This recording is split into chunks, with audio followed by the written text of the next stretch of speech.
بەناوی خۆی بەخشندەی میهرەبان بینەران و بیسەرانی خۆشەویستی پەیام لە هەر کوێیەگەن جوانترین سڵاوتان لێبێ و ئەم کاتە و هەموو کاتێکتان باش. من ڕاست کاکە مەحموود بە یارمەتی هاوکارانم ئەڵقەیەکی نوێی بەرنامەی باسوخواستان پێشکەش دەکەم و لە باسوخواسی ئەمڕۆشماندا باز لە یەکتر قبولکردن دەکەین یان قبولکردنی یەکتری بە جیاوازی و ناکۆکیەکانی نێوانمانەوە. خی گەورە لە قورئانی پیرۆزدا ڕوو لە بەشەریەت و مرۆڤایەتی دەکات و پێیان دەفەرمێکەوە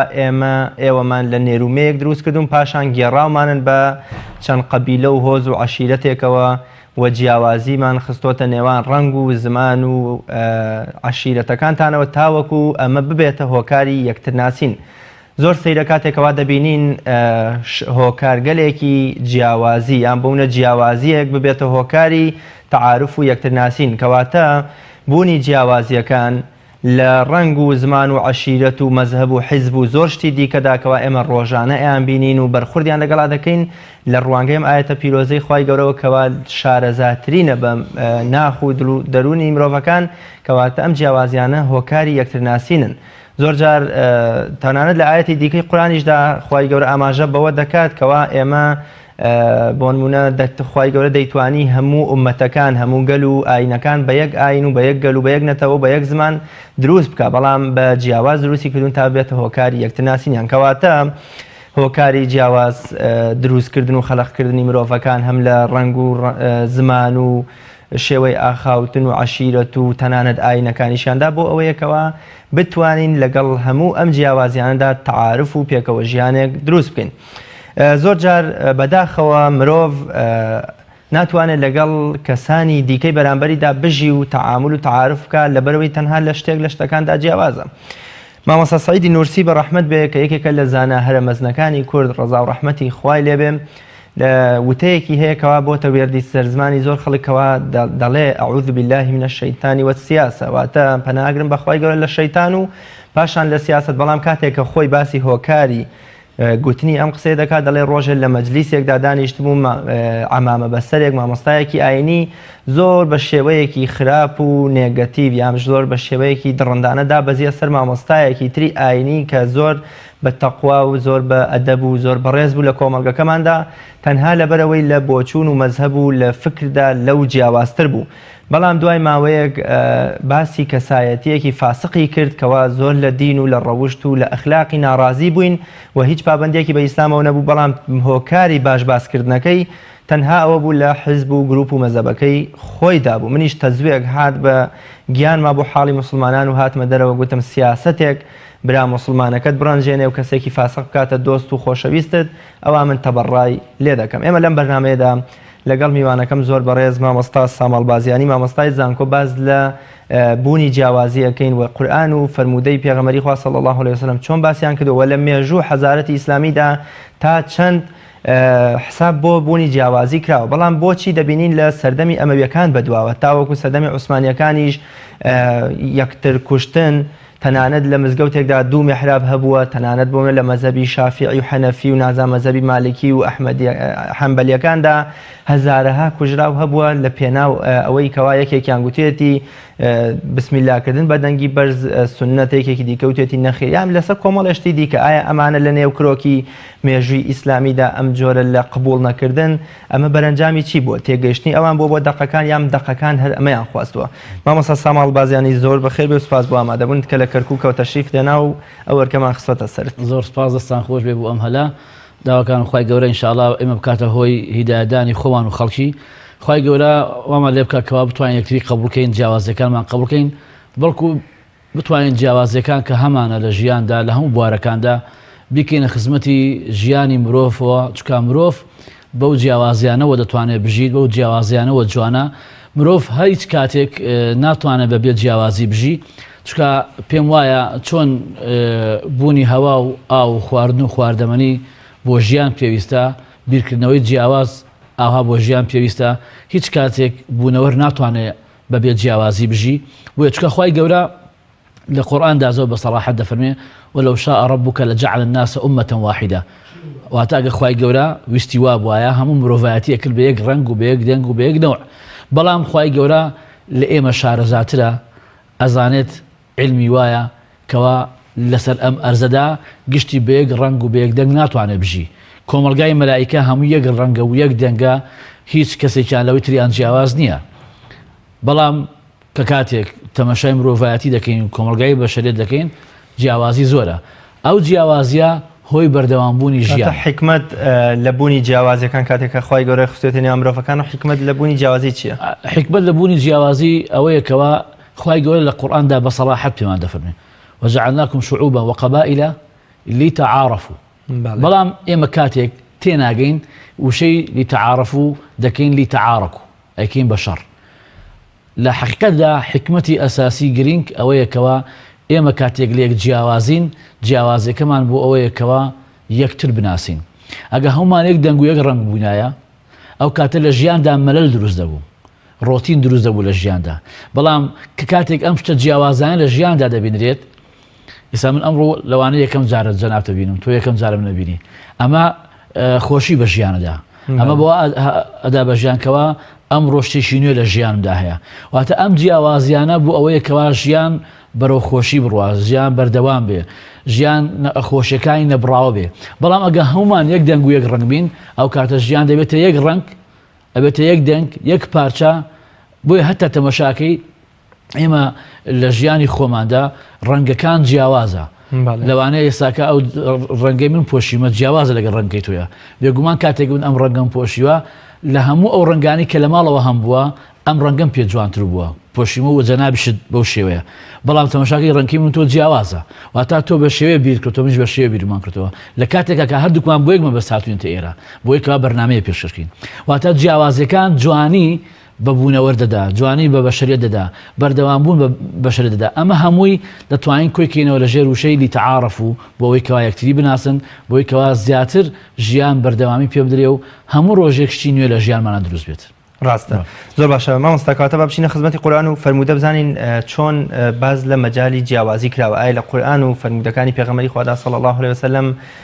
مەجالێک بوارێک هەیە بۆ باسکردنی جیاوازەکان و ئەو باسکردنە چۆن چۆنیە جارێ پێشەمە شێ قورئان کە کاتی تەماشای دەکەین قورئان هەر خۆی بە جیاوازی بۆ ئێمە گەیشتووە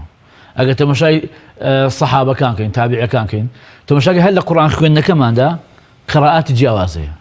وایە واتە ئەو قورئانی کە هەمومان بۆ یەگەڕێنەوە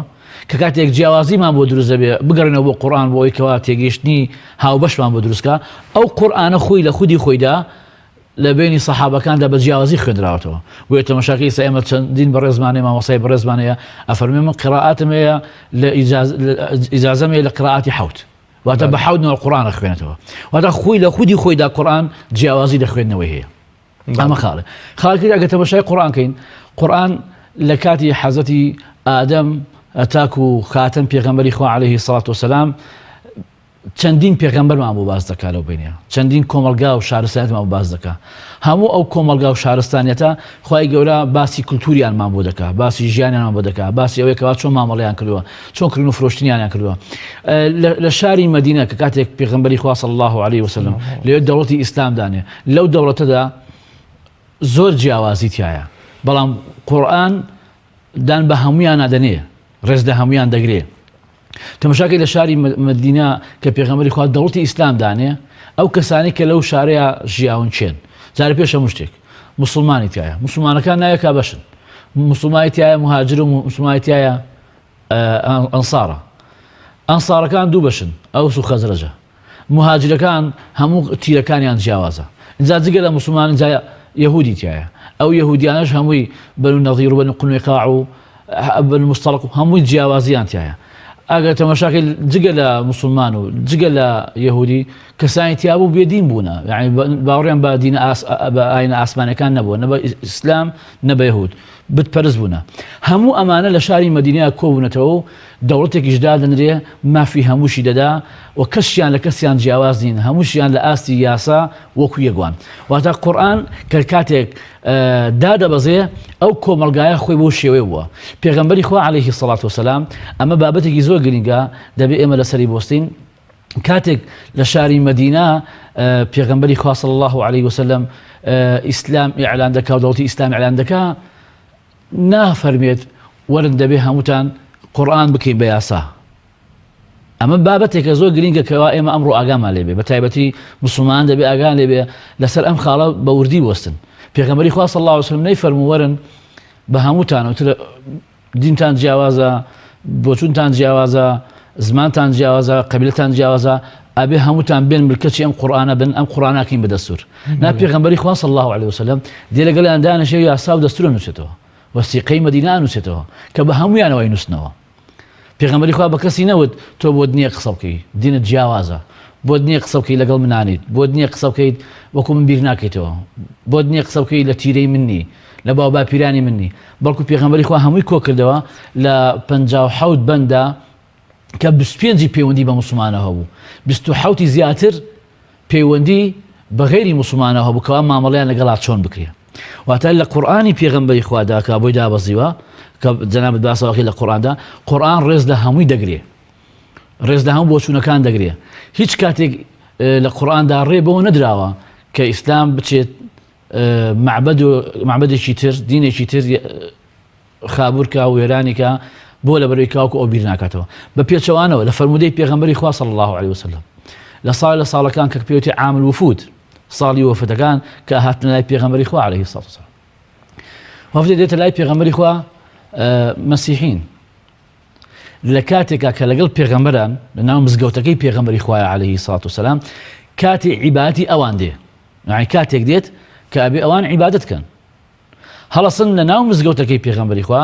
ڕوو لە ڕۆژهەڵاتەکەن هەتا ڕوو لە قیبلە ناکەن ڕوو لە ڕۆژهەڵاتەکەن دەسەکەنە ئەنجامدانی عیبادەتی خۆیان مەراسیمی عیبادەتی خۆیان طقوسی خۆیان بەشێک لە سەحابەکان وا بیر دەکەنەوە کەوا منعیان کەن چۆن دەبێت لە ناو مزگەوتی پێغەمبەردا کە شۆنی تاکپەرستی خوایە شۆنێک کە پێغەمبەری خوا تیا دادنیشێ و دروستی کردووە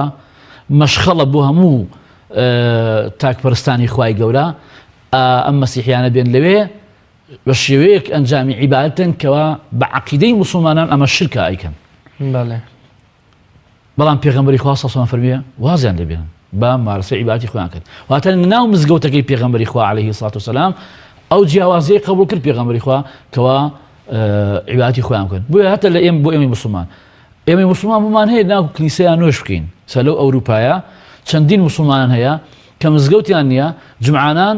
هۆڵێکی ناو کلیسەکەیان گرتووە بە ئیجار و نوێژی جمعەی تیا دەکەن واتە ئیسلام ئابە و شێوازە ئەڕوانێتە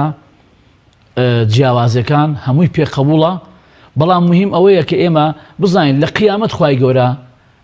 محاسبەی عەبدەکانێکە ئێمە بۆمان نییە محاسبەی عەبدەکان بکەین لەسەرەوەی کەوا بیربۆچوون و عەقیدەی لەگەڵ ئێمە یا جیاوازە بۆیە خوای گەورە فەرمێ لە قورئاندا ومن يبتغي غير الإسلام دينا فلن يقبل منه وهو في الآخرة من الخاسرين وهذا باس لدنيا نية لدنيا خواهي قولا إما آزاد كدو كتشون بيركينوا تش عقيدة وبيربوتونك الله بجيرين فمن شاء فليؤمن ومن شاء فليكفر أما لقيامة خواهي قولا خوي محاسبة عبد كاني دكا أما لدنيا خواهي قولا أمري بإما كدوا كإما يكتر ما قبول به شكا أصل إما همان لدايك باوشكين بۆی خۆی گەورە فەرمێ ئێوەمان دروست کردووە لە نێرومەیەک واتە ئەو جیاوازیانە هیچ کاتێک نابێتە هۆی ئەوەی کەوا ئێمە لێکدا بچڕێنین ئێمە یەکتری قبول نەکەین ئێمە نەتوانین پێکەوە بژین ئێمە نەتوانین خاڵە هاوبەشەکانمان پێکەوە کای لەسەرکەین ئێمە نەتوانین وڵات دروستکەین ئێمە نەتوانین خێزان دروستکەین هەتا تەنانەت لە ئیسلامدا لە بینی ئەو جیاوازیانەیە ئەتوانێت خێزان دروستکە کەوا خاڵێکی بچکۆلەیە لە کۆمەڵگا واتە لە ئیسلامدا دەبێ ئێمەی موسڵمان بچین ئافرەتێ بخوازین کە لە دینی ئێمەش نییە و ئەو ئافرەتە دینەکەی خۆشی دەمێنێتەوە و لە دواییدا ئەو ئافرەتەکە خێزانی منە من دەبێ خۆشم بوێ ناکرێ خۆشم نەوێ باشە کە کاتێک مناڵمان دەبێ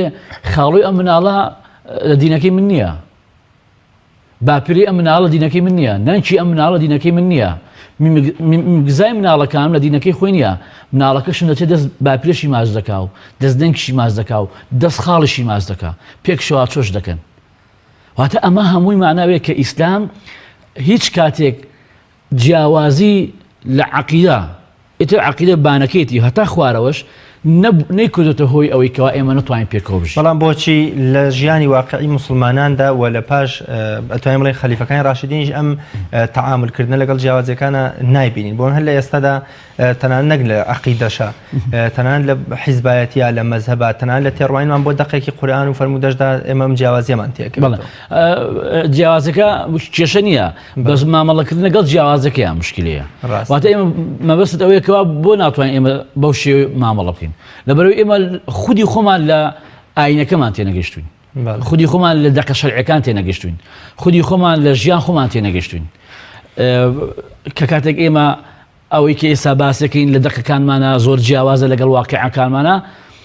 واتە لێرە دەبێ خەلل لە دەقەکانە بێ یان خەلل لە تێگەیشتنی ئێمە بێ. بێگومان خەلل لە تێگەیشتنەکەی ئێمەیە. وەکو چۆن دەبینی دەیان فەرمودەمان هەیە لە قورئان و سونەت باس لە پاک و تەمیسی دەکا، وایە؟ بەڵام کاری دێتە سەر شەقامی مسلمانان ئەوەی کە ئەیبینی زۆر ناشینە لە زبڵخان و لە شتی پیس. واتە دەقەکان ئەمرمان پێ دەکەن، بەڵام ئێمە لە دەقەکان تێناگەین یان مامەڵی تەندروست لەگەڵ دەقەکانە ناکەین. ناتوانین ئەو دەقانە وەکو خۆی تێبگەین لە ژیانی خۆماندا کاری لەسەر بکەین. ئەوە هۆکارەتی، واتە هۆکاری تێنەگەیشتنە لەو دەقانە، یاخود جاری وا هەیە دەمارگیریە، یان جاری وایە هاو ئارەزووە، ئەمانە وای لێ کردوین کە ئێمە هاو ئارەزۆکانی خۆمان بکەین بە دین، بەڵام دین جلوبەرجێکی ئاینی لەبەر دەکەین. کێشەکە لێرە ئەوەیە، ولا تلبسوا الحق بالباطل. ئەمەیە کە کاتێک ئێمە دین ئەو هاو ئارەزۆی کە خۆمان هەمانە، ئەو بۆچوونانی کە خۆمان هەمانە، ئەو ڕێی کە خۆمان هەمانە، من کاتێک ناتوانم بە بەڵگا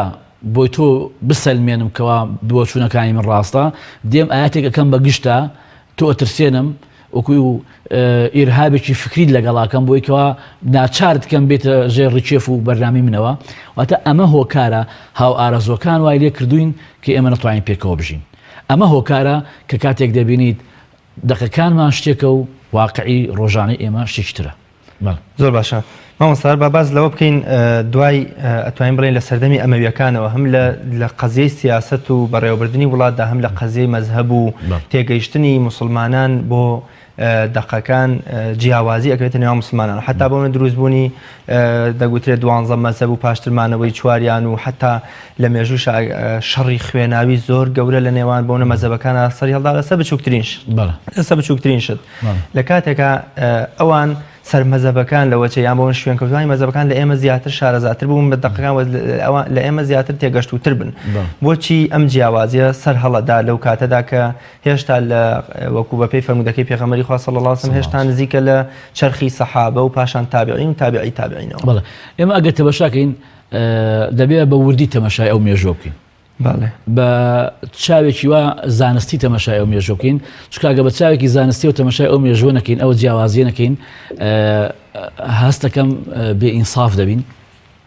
ئێمە ئەگەر تەماشای مەزهەبەکان بکەین کە ئیمامی ئەبوو حەنیفە یەکەمیانە، ئیمامی ئەبوو حەنیفە تابعیە 5 سەحابەی پێغەمبەری خوا بینیوە عەلەیهی السەلام. ئیمامی ئەبوو حەنیفە لە پێش گشتیانە. دوای ئیمامی ئەبوو حەنیفە ئیمام مالک دێ. ئیمام مالک خۆی مامۆستای ئیمامی شافعیە.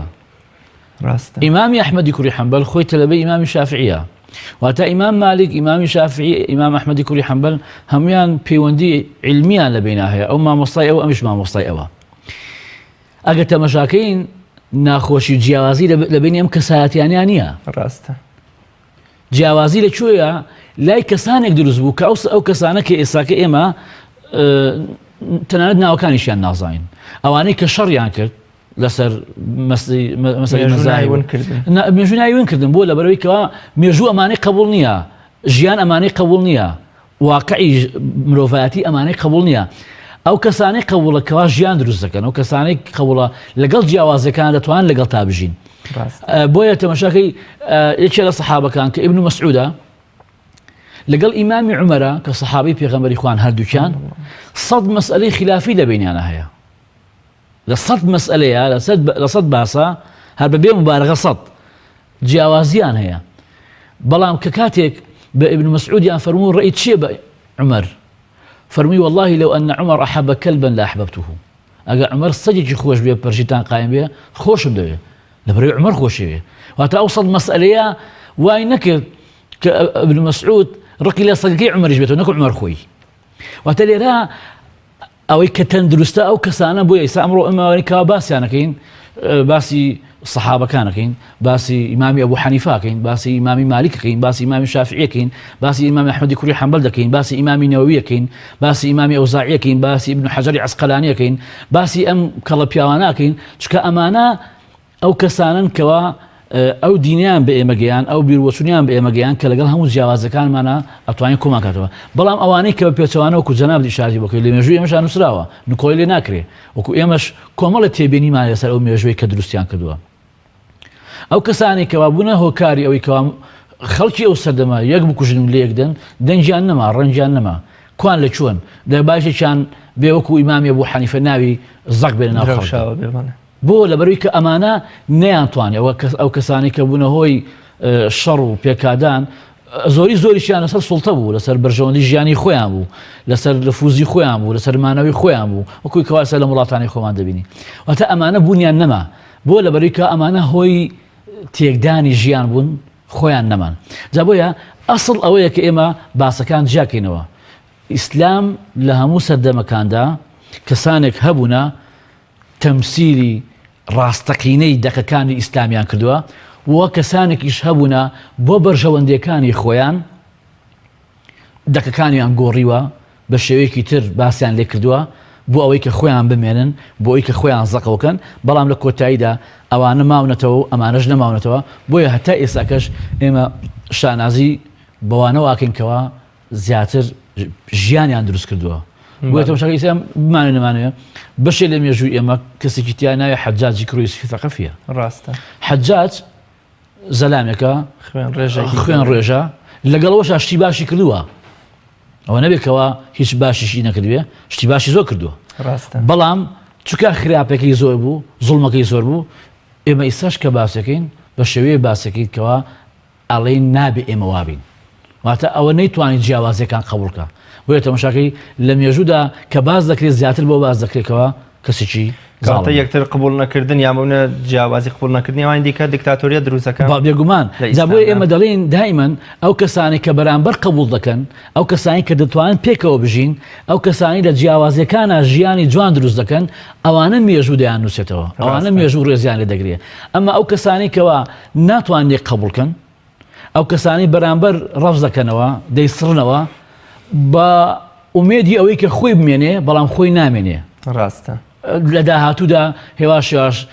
سار دەبێتەوە و هێواشیاش دەکوژێتەوە و ئەو کاتە خەڵکیش باسی ناکە ئەگە باس چیکار بەکرا باسی دەتوانین بڵێن شورا و ڕاوێژ باشترین وەسیلەیە بۆ یەکتر قبولکردن بۆ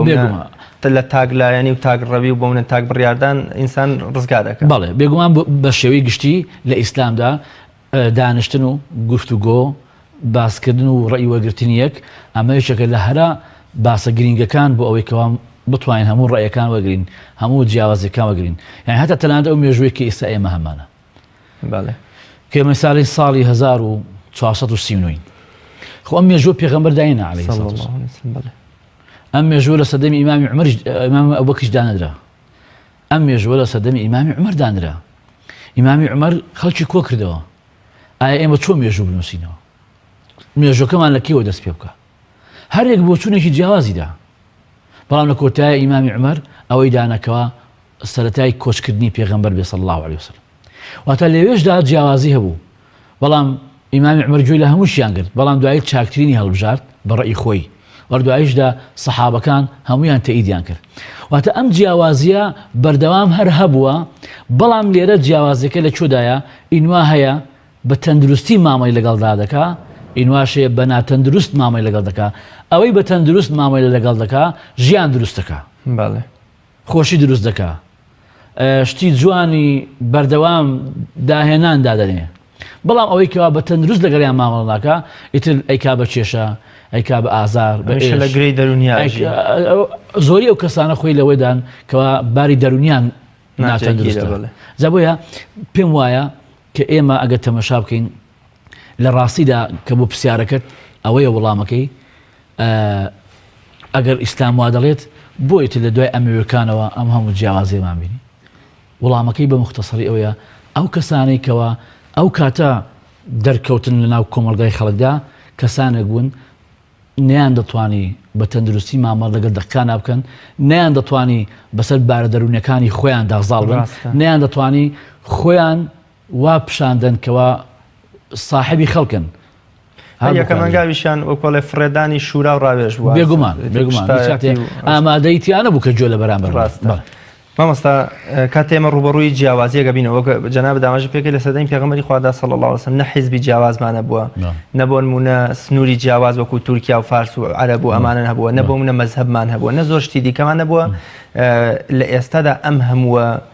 بژاردەیەمان هەیە بۆ دروستکردنی جیاوازی هەر لە کەلتور و زمان و ڕەگەز و حیزب و مەزهەب و کۆمەڵێشتی دیکە. ئێمە ئێستا شتێکمان ڕوبەڕوو دەبێتەوە بە ناوی جیاوازەکان چۆن تەعاملی لەگەڵدا بکەین. ئێمە لە قورئاندا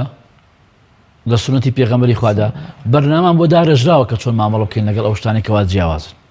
جارێ خاڵی یەکەم ئیسلام فێرەوەمان دەکا قل يا أهل الكتاب تعالوا إلى كلمة سواء بيننا وبينكم، واتە بە کۆبینەوە با هەرچەنێ جیاواز بین لە ڕووی زمانەوە، من کوردم ئەو عەرەبە ئەو تورکمانە و فارسە،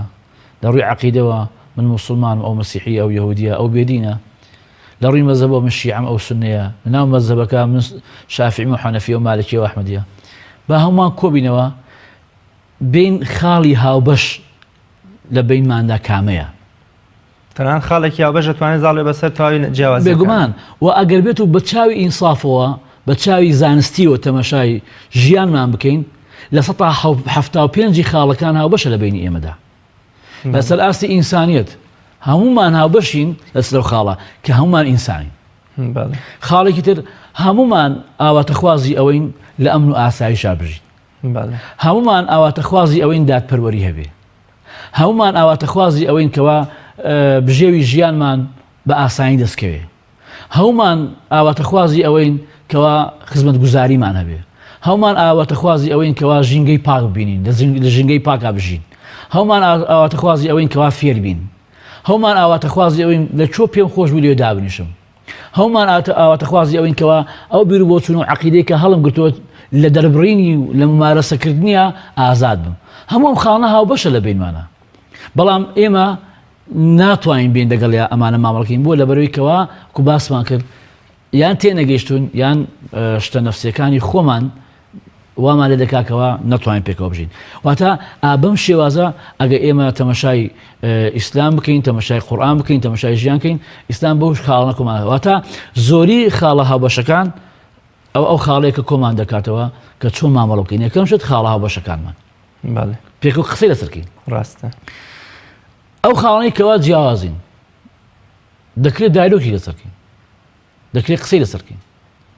دەکرێت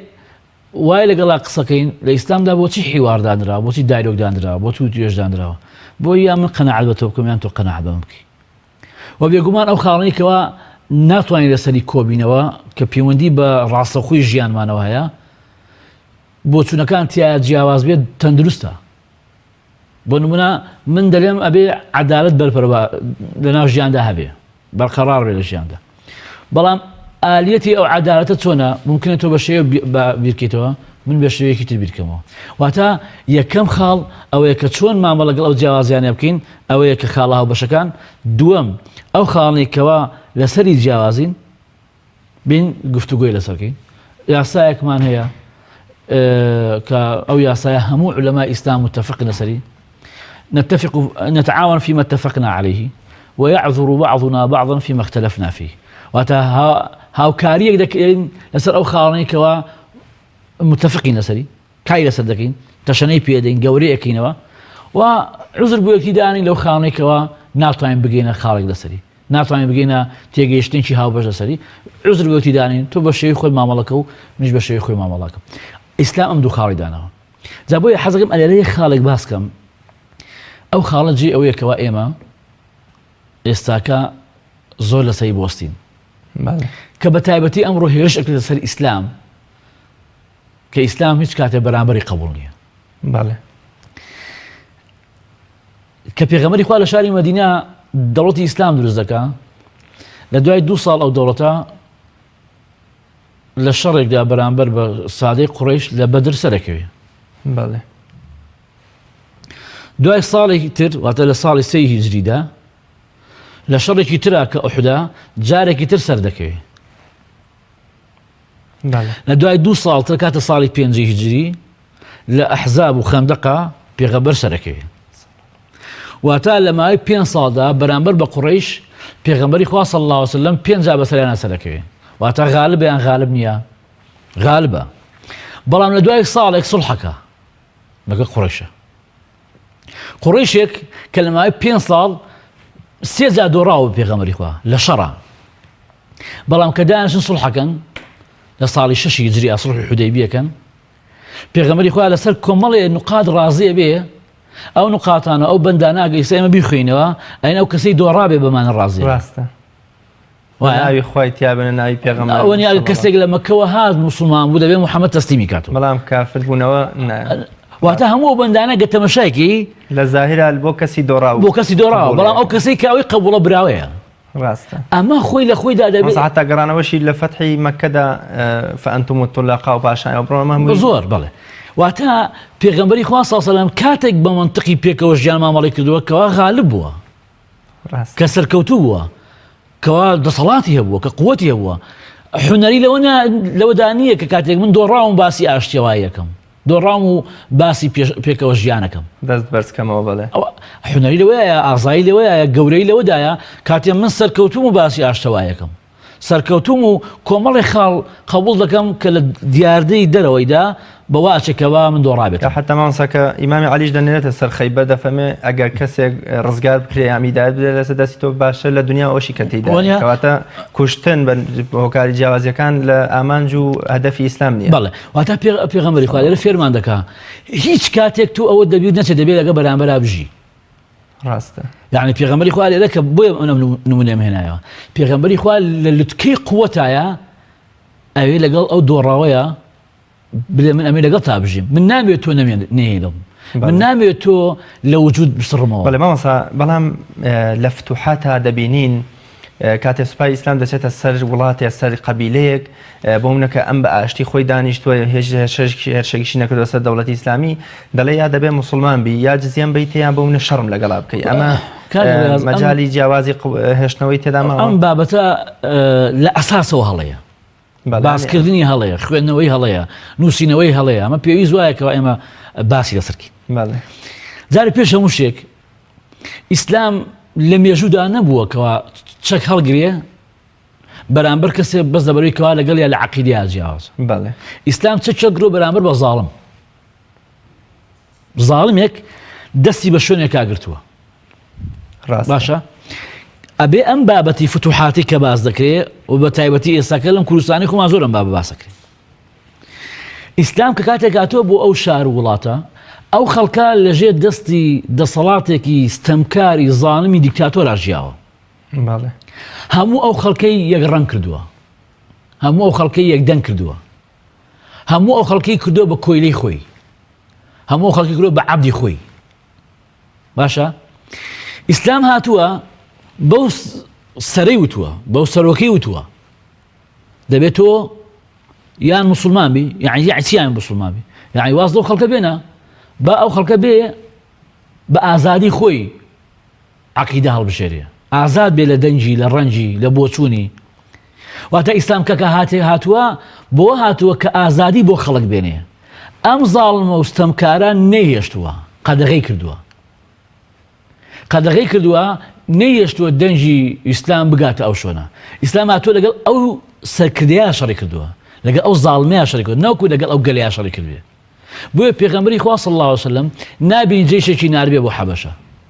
بۆ جێشی نار بۆ حەبەشە پێغەمبەری خوا سەبەکەی چییە لەبەرەوەی فيه ملك لا يظلم عنده أحد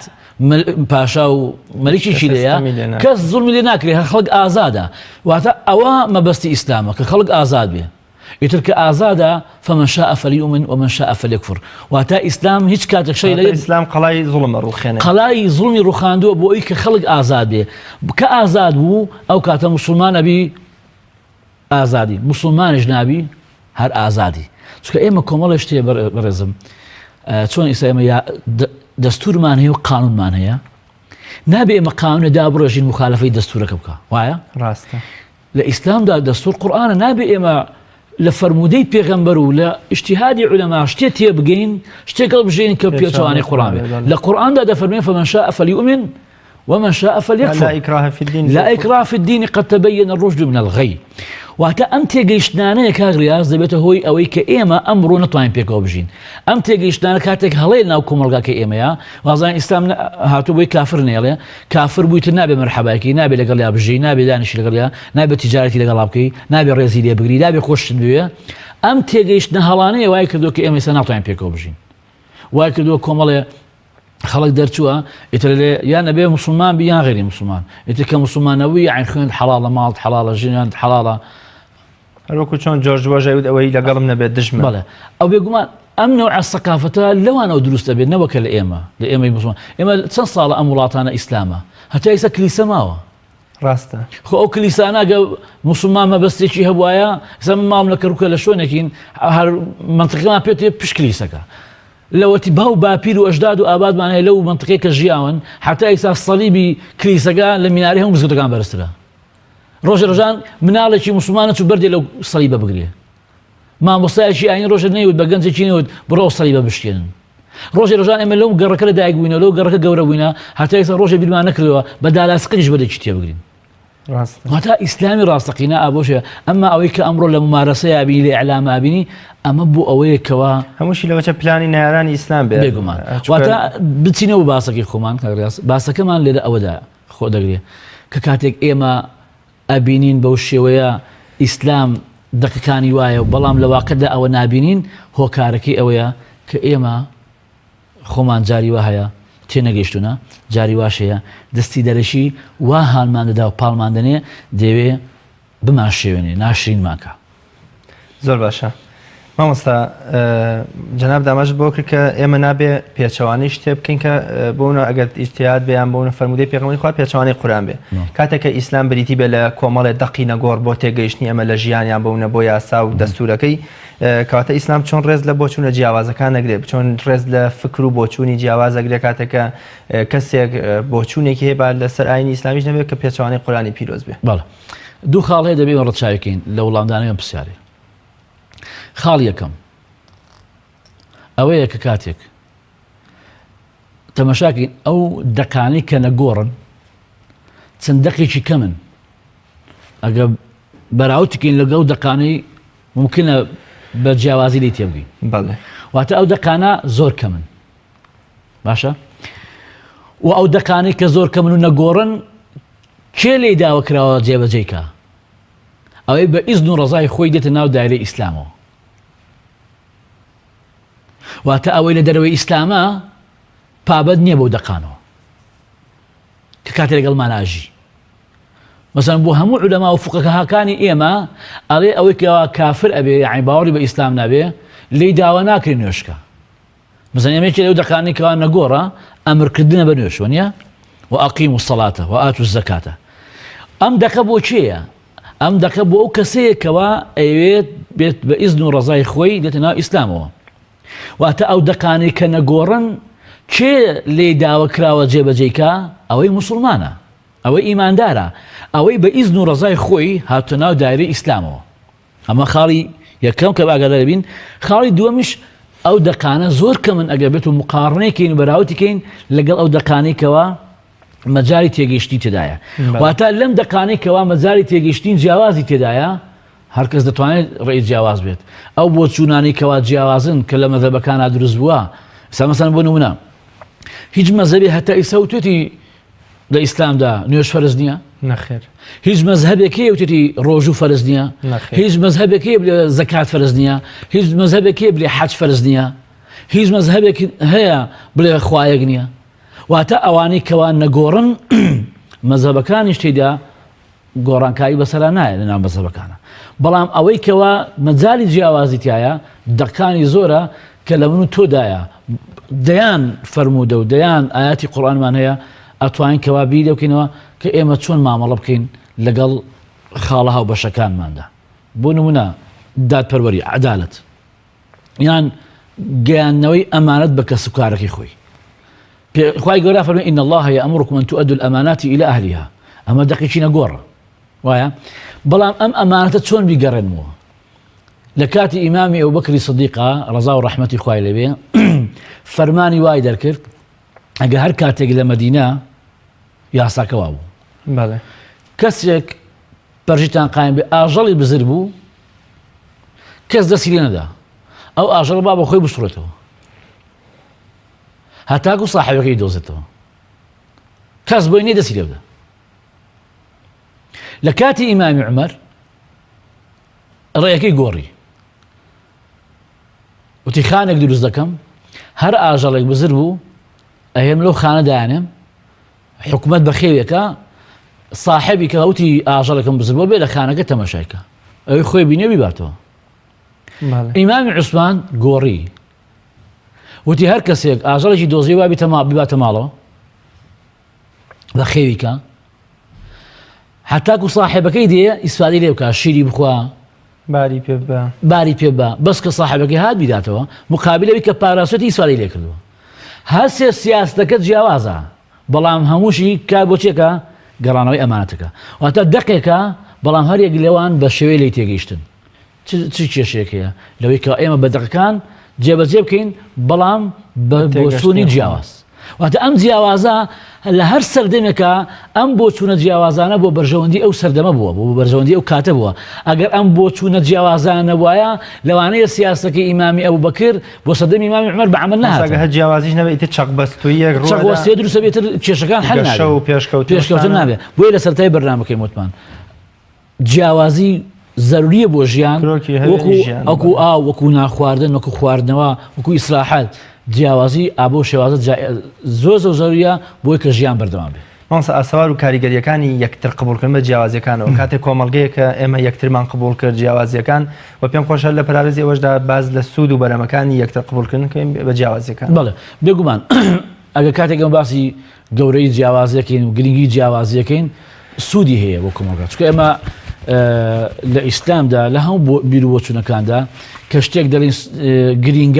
گرنگی پێدەین لەبەرەوەی سوودی هەیە بۆ ژیانمان. یەکێ لە سوودەکانی ئەوەیە خۆشەویستی ناو ئێمەدا دروست دەکات. ڕاستە. یعنی من تۆ بۆ یەکمان خۆش نەوێ با لە کۆمەڵی خاڵە جیاواز بین بۆ یەکمان خۆش نەوێ واتە ئیسادەکەی لەوەدایە ئەو جیاوازەیە هەیە ئەیکاتە سەرمان و ناکاتە دڵمانەوە. دڵجێ خۆشەویستیە بەڵام مێشکیش بیرکردنەوەش جێ جیاوازی واتە یەکەم خاڵ خۆشەویستیمان بۆ دروستەکە بۆ یەخوای گەورە فەرمێ لی تەعارەفو تعارف یەکێ لە مەبەستەکانی چییە خۆشەویستیە. خاڵی دووەم ئەوەیەکەوە ئاشتەوای کۆمەڵگا دروست دەکات. یعنی کاتێک من لە تۆ لەگەڵ تۆ جیاوازم لە تۆ ناترسم کەوا بێ زارێکم لێ بدەی. سا ئەمڕۆ کێشەکەمانەوەیە لە زۆربەی ئەم وڵاتانێک کە ئێمە تیاژین کە کاتێ لەگەڵ تا جیاوازم دوو قسە بکەم کەوا جیاواز بێ لەگەڵ تۆیە ئەگەر تۆ لە دەسەڵات بی ئیتر من ئەترسم. ئێستا چەندی شۆن کە قسە دەکەین قسە مەکە دوایی ئاتکوژن دوایی زەر لێدەن واتە کاتێک یەکتر قبوڵمان هەبوو من لەوە ناترسم کە قسە بکەم. واتە یەکێ لە سوودەکانی ئەوەیە کە ئێمە یەکتری قبوڵمان ئەرتیمان قبول کرد جیاوازەکانمان قبول کرد ئەو کاتە ژیان ئەمن و ئاسایشی وە دروستە بێت. خاڵی سێیەم یەکتر قبولکردن و بیستنی ڕێیە جیاوازەکان ئەمان با بۆ شتە باشەکان لەوانەیە ئەگە بێت و بەس من بیرکەمەوە تۆ بیر نەکەیتەوە بۆ نییە بیرکەیتەوە بۆ شتێکی باشم بە بەڵام ئەگەر هەردووکمان بیرمان کرەوە بۆ شتێکی باشترمان بە واتە ئەم خاڵەنە هەمووی دەمانبن بەوەی کەوە ئێمە ژیانێکی خۆش دروستکەین واتە ئەگەر ئەو جیاوازیانە بوو خۆشەویستی دروست دەبێ ئەگەر قبوڵمان کرد ئەمن و ئاسایش دروست دەبێ ئەگەر مامەڵەمان لەگەڵ یا کرد ئەو کاتە شتی باشتر بۆ کۆمەڵگا دروست دەکەین. ئەگەر بەس من بیرکەمەوە شتێکی دیاریکرا و پێشکەشەکەم بەس ئەگە هەمومان بیرکەینەوە شتی باشترین پێشکەشەکەین. لە سەر هەموو شەو ڕەزامەندی خوا بەدەستێن بێگومان ئێمە سەر باسی ئەوە دەکەین کە ئێمە کەسانێکا بیر لەوانەیە مامەڵەکەین کە موسڵمان نین یعنی لەوانەیە لەسەر ئەو خاڵە قسەیان لەسەر لەگەڵ نەکەین بەڵام ئەگە باسی دایرەی ئیسلام بکەین خاڵە لەو خاڵانێکەوە ناو ئیسلامەکانە ناو موسڵمانانە ئەوەیەکەوە ڕەزامەندی خوای گەورە لەگەڵ ئەوەدایە کە ئێمە یەکتریمان قبول بێ چونکە خوای گەورە ئێمەی دروست کردووە ئێمە هەمووی عەبدی خواین وەلەقەد کەڕەمنا بەنی ئادەمە پێغەمبەری خوا صلی الله عليه وسلم جەنازەیەکی یەهودی تێپەڕ دەبێت لە ڕاوەستێت و حەدیثەکەش صحیحە لە بوخاری لە مسلمدا هەیە وتیان یا رەسوڵ بۆ وەڕەسیت فەرمی ئەما کانت نەفسەن ئەوە نەفس نییە واتە تەماشاکەی ئەمە ئاشتەوایی کۆمەلگا دروست دەکا خۆشەویستی دروست دەکا یەکێ لەو خاڵەی کەوا لە قورئاندا بە سەراحەت خوای گەورە باسەکە مامی پێغەمبەری خوا مسلمان نەبووە أبو طالب وایە بەڵام خوای گەورە لە قورئانە چێ فەرمیێ إنك لا تهدي من أحببت يعني تو كسي خوش توشل هداية وديت يعني يا خوای گەورە بنص قرآن بما عليك پیغمبر مامی خوشت و مامی مسلمانش نبووە زۆر کەسەیە قبل کاکە من ئەو مەسیحیەکە خۆش مێ چۆن نەبێ مەسیحیت خۆش مێ خۆ معناه نییە کە من خۆشەویست یعنی تر بە عەقیدەکەی رازیم بە هەموو شتەکانی رازیم نا وەکو ئینسانێک خۆش مێ خوا دەکەم خۆشەویستی من دەبێتەوەی هیدایەتیدا لەوانەیە خۆشەویستی هیدایەت بێت واتە ئەم دیتە ئەم دقانە لە قورئانە هەیە ئەوە نییە کەسمان لە جیرفانی خۆمان دەرکەین پێغەمبەری خوا مامی خۆش دەوێت ئەمانە هەمووی ئەو دقانن کە ئەمڕۆ پێویست وایە کە مسلمانان جارێکی تر پێیا بێتەوە لەسەری بۆستێ بیر لێ بکاتەوە من قەناعەتشم وایە زۆربەی ئەوەی ئەمڕۆ بە ئیسلام ئەوترێ بە بۆنەی کاری مسلمانەوەیە ڕاستە ئەگەر مسلمان خۆی تەمسیلێکی جوان بۆ دقەکانی قورئان و سنت بکات لە واقعی ژیانیدا ئەو کاتە خەڵکی مسلمانە بێ بۆیە مێژووی ئێمە هیچ کاتێک کەس ناتوانین کاریکە ئەو ئاسیایی ئەندەنوسیا و مالیزیاوانە هیچی بە شمشێر مسلمان نەبوونە هەمووی بە بۆنەی تاجری مسلمانەوە کە چونەتە ئەوێ مامەڵەی جوانیان کردووە مسلمان بوونە بەڵام ئەو تاجری ئەمڕۆ کە ئەڕوا بۆ سین و ئەو وڵاتانە ئەلێ گڵۆپێکم بۆ دروست قسەیەکی لەبارەی پێغەمبەری خوا کە فەرمێوە دڵ و دەرونی خەڵکی کەمت کێشکردن نەک بە شمشێر بۆنیە بەس تاجرەکانی ئەمڕۆمان کە کاتێکەچن بۆ سینەوە نانانم گشتی بەشێکی زۆری ئەلێ گڵۆپێکم بۆ دروستکە بەشی مانگێ بکە باس دوایی کە داواتێکن بۆ گۆشت بەراز ئەلێ نایخۆم حرامە بەڵام پارەی و هەموو خەڵکا خوا بڵە ئەم تاجرا بێتەوەی کەوا شێوەیەکی ناشرین بە ئیسلام لێ بەڵام تاجرەکانی ڕابردوو کە چوونە لەوێ ئیسلام بڵاو هەم بازرگانیان کردو هەم لایەنی عیبادەتی خۆیان مامۆستایان پێم خۆشە گوێبیستی کۆتا قسە و سەرنجت من لەسەر جیاوازیەکان و یەکتە قبولکردن لەسەر جیاوازەکان من شتێکی وام نەماوە ئەگەر جەناب شتێکت مابێ دوا وشا ئەگە باسیکەین لەم بەرنامەیە پێم وایە ئێمە هیچ کاتێک ناتوانین ژیانی خۆمان و دەروبەرمان خۆشکەین ئەگە فێر نەبین یەک قبولکەین و یەک قبولکردن سەقافەی یەک قبولکردن قەرارێکی سیاسیش نییە قارە سیاسی حزب سیاسیەکان کۆبنەوە یاڵە ئێمە قاڕماندا یەک قبولکەین قەراری سیاسی نییە بەڵکو سەقافەتە پەروەردەیە دەبێت فێری بین دەبێن فێر بین یەکتری قبولکەین هەتا یەک قبول نەکەین ڕۆژ لە دوای ڕۆژ ئەم وڵات و نیشتیمانی ئێمە زیاتر یەک دەخوا زیاتر لی بێزار دەبین ئەم قەیران و ململانە چەقبەستوی سیاسی بەردەوام دەبێ هەر بەهۆی یەکتر قبول نەکردنەوە جا بۆیە تکامان وایەکەوە ئێمە لە پێناو ژیانی خۆمان لە پێناو وڵاتی خۆمان لە پێناو مێژووی خۆمان لە پێناو داهاتووی مناڵەکانی خۆمان با یەک قبولکەین بەڵکو بتوانین پێکەوە بژین ئەگەر یەک قبول نەکەین باو باپیرمان منەوەکانی تریشمان خۆشمان پێوە هەومان ناو وەزعێکی چەقبەستووە دەژین ناتوانین سەربەرزین زۆر سپاس بۆ بەڕێز دکتۆر ساماڵ بازیانی مامۆستای زانکۆ کە لە شاری کەرکووکەوە تەشریفت دێنابوو زۆر سپاس دەکەن ئەرکت کێشا و سپاس بۆ پەیوە جوانەکانت بینەرانی بەڕێز و خۆشەویست سپاس بۆ ئێوەی عەزیزیش تا بە یەکگەشتنەوەکی تر بەخوای گەورە مێرەبانتان ئەسپێرم خواتان لەگەڵ